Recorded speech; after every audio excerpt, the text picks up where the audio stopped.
In this presentation, I will look at the implications of the law of Laplace for patients with large ventricles.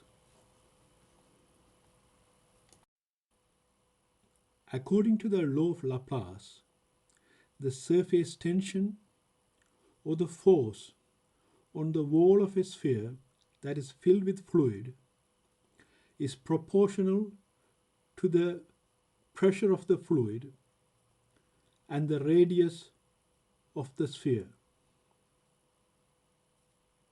So, if the pressure or the radius or both increase, then there would be a proportional increase in the surface tension or the total force on the wall of the sphere. The stress on the wall of a sphere that is filled with fluid for a given pressure is inversely proportional to its thickness. So, thicker the wall, there would be less stress on the wall. Conversely, thinner the wall of the sphere, there would be greater the stress on the wall. Large ventricles and normal or mildly raised intracranial pressures are noted in patients with normal pressure hydrocephalus or children and adults with arrested or chronic hydrocephalus. What can we infer from the law of Laplace for these patients? Let's look at the brain images of two hypothetical patients that you can see on this slide. The patient A has large lateral ventricles and the patient B has smaller lateral ventricles. The patient A could be a patient with normal pressure hydrocephalus or a patient with chronic or arrested hydrocephalus. Let's say that we measured the intraventricular pressure in these two patients and that we found that the intraventricular pressure was normal and the same for these two patients. Does that mean that the stress on the brain parenchyma and the blood vessels contained in it are the same for the two patients? Let's see what the Laplace law would suggest. The intraventricular pressures are the same in both these patients. The effective radius is greater in patient A, who has larger ventricles compared to patient B. Moreover, the thickness of the parenchymal mantle is thinner in patient A compared to patient B.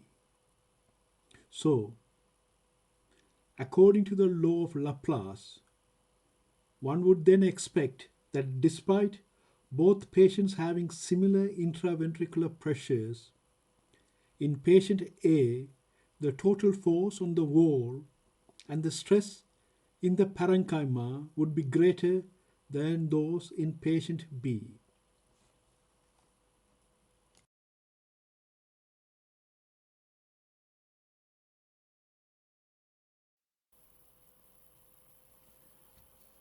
So,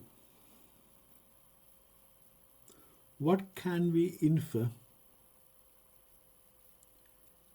for patients with large ventricles from the law of Laplace? In patients with large ventricles, such as those with normal pressure hydrocephalus or arrested hydrocephalus, even if the measured ICP is normal or near normal, according to the law of Laplace, the force the total force exerted on the ventricular wall and the stress on the narrower cortical mantle would be greater than normal. However, we need to be cautious